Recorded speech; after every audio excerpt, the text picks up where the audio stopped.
If you are collecting Social Security right now, I need you to stop what you are doing and stay with me for the next few minutes. Because two things broke in June that almost nobody is connecting. Neither one is going to show up as a dramatic headline on the evening news.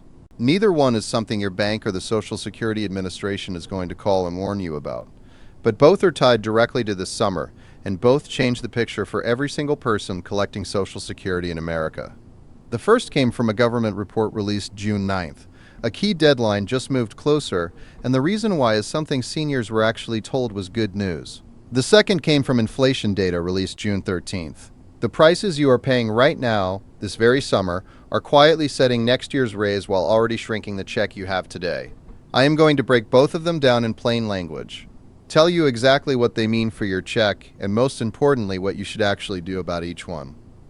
My name is Hank Mercer, and before we go any further, if this is the kind of information you want delivered to you before the deadlines arrive rather than after, hit subscribe right now and turn on the notification bell. What I cover on this channel tracks Social Security rules, Medicare updates, and retirement planning changes as they happen, because the rules do change and the people who are subscribed find out in time to act. Now let's get into it. The first problem.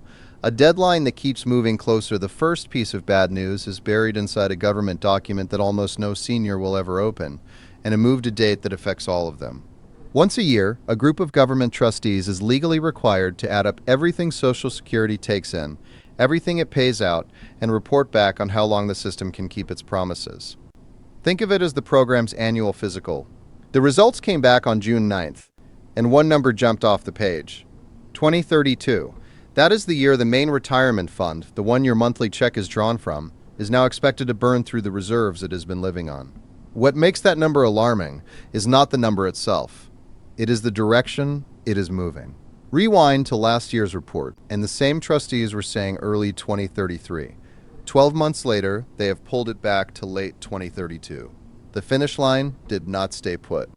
It slid toward us, and this is now twice in a row that it has moved the wrong way. A deadline that keeps getting earlier is a very different thing from a deadline that is simply far away. Here is the part that should make every senior pay close attention, because the cause is something that was handed to you as a win. When major tax legislation passed in 2025, it cut the taxes retirees owe on their Social Security benefits. On your tax return, that is money in your pocket. No argument there. But follow the money one step further. A portion of those benefit taxes used to circle right back into the Social Security fund.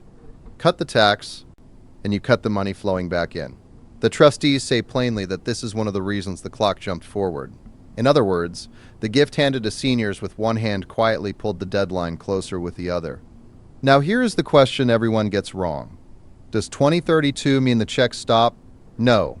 And anyone telling you Social Security is going bankrupt is selling fear, not facts. Here is how it actually works. Even after the reserves are gone, the system keeps collecting payroll taxes from every working American, and that money keeps coming in. The problem is, it is not enough to cover the full promise. Only about 78 cents on every dollar owed.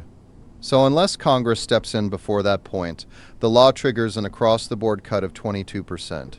Not means-tested, not based on your age or your income. Everyone, on the same day, takes the same hit. Picture what that does to a real budget. Someone collecting right around the national average of $2,081 a month loses $458 off the top. That check lands at $1,623. For most people drawing that amount, that $458 was not extra money. It was prescriptions. It was half the rent. Scale it to your own number. A $1,500 check loses $330. A $2,500 check loses $500 to $50. This is not a warning about some future generation of retirees. It is aimed squarely at the people drawing benefits today, and the timer reads under 7 years. AARP put out a statement the same afternoon the report dropped, demanding Congress act. Within a day, policy groups were all saying the same thing. The longer Washington stalls, the harsher the eventual fix has to be. So what do you actually do with this information? Start by taking a breath, because the honest answer is that nothing breaks this week, this month, or this year. Every dollar is funded through 2032, as the law stands now. Anyone pressuring you into a panic move right now is doing you no favors. What this report really hands you is clarity in two situations. First, the political noise. You are going to hear Social Security reform in every election ad for the next several years. Now you know the baseline everyone is dancing around. A 22% cut is what happens if they do nothing. You can size up every proposal against that number. Second, if you are still deciding when to claim, this belongs in the math. Filing sooner locks in your benefit under today's rules. Waiting longer grows the monthly amount, but it leans harder on Congress actually fixing this in time. There is no universal right answer here, only the right answer for your specific situation, made with your eyes open. The second problem, your raise is already losing. The second piece of bad news looks like good news on the surface. That is exactly what makes it easy to miss. Here is a fact most people collecting Social Security have never been told. The raise you receive each January is not based on the whole year. It is built from just 3 months of price data: July, August, and September. Whatever inflation does across that summer stretch sets your raise for all of next year. So the prices you are paying right now, at the grocery store, at the gas pump, on your electric bill, are the exact numbers the government will use to calculate your 2027 check. That measurement window opens every July, and we are right at the start of it. The inflation data released June 13th gave us the first real read on where things are heading, and it came in high. The inflation gauge that feeds the cost of living adjustment hit 4.4% over the past year, the highest reading in 3 years, driven mainly by energy costs, with grocery prices climbing faster than the official headline number suggests. Analysts who have tracked these calculations for decades raised their 2027 COLA estimates immediately after that data dropped. Current projections are running between 3.8 and 4.7% for next year's raise. On the surface, that sounds like good news. This year's 2.8% raise added about $56 to the average monthly check. A 4.7% raise would nearly double that, somewhere around $98 a month. On an average benefit, more if your check is higher. So why is this being covered as bad news? Because of what the raise is actually telling you. A bigger cost of living adjustment is not a bonus. It only goes up because prices went up first. And prices hit your wallet months before the raise ever reaches your check. Look at how that played out this year.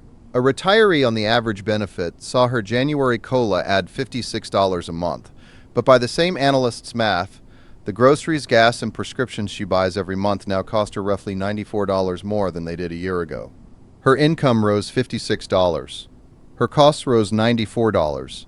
That $38 gap every single month adds up to more than $450 over the course of a year, quietly drained out of a budget that had no room to give it.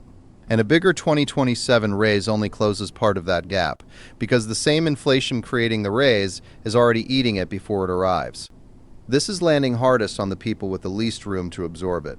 A recent survey found that 44% of retirees, nearly 25 million people, now rely on Social Security for 100% of their income. That is up from 39% just a year ago. More people than ever have no second check, no savings buffer, nothing to fall back on while they wait for a raise that arrives already behind the prices they have been paying since July. So here's what you actually do. First, do not rearrange your finances around any COLA estimate yet. The official number is not set until October, after this summer's 3 months are counted. What the June data tells you is the direction, which is up. It does not tell you the final number. Second, and more useful right now, budget for the gap rather than the headline. Plan as if your costs are rising faster than your check, because by every current measure, they are. If you can set aside even a small cushion this summer, rather than waiting on a raise that will not arrive until January, you are ahead of the problem instead of behind it. Here is where this leaves you, with both of these things now on the table at the same time. The June 9th trustees report moved the trust fund depletion date closer, to late 2032. The senior tax break that looked like a gift is part of the reason it moved. If Congress does nothing between now and then, that means an automatic 22% cut for everyone, now under 7 years away. And the June 13th inflation data confirmed that the prices you are paying this summer are setting a 2027 raise that, however large it looks, when the number drops. In October, still cannot fully keep pace with what you are actually spending at the store and the pump right now. Neither of these things means panic. Your check is funded. You have time. But both of them mean something important. The seniors who come out of this period in the best shape are not the ones who heard the most reassuring version of the story. They are the ones who saw clearly what was coming, made their decisions with real numbers in front of them, and did not wait for someone official to explain it. That is the whole point of being here. If this gave you a clearer picture than you had before, do one thing. Share this with someone you know who depends on Social Security, because most people are only going to hear the vague version of both of these stories, and they deserve the straight one.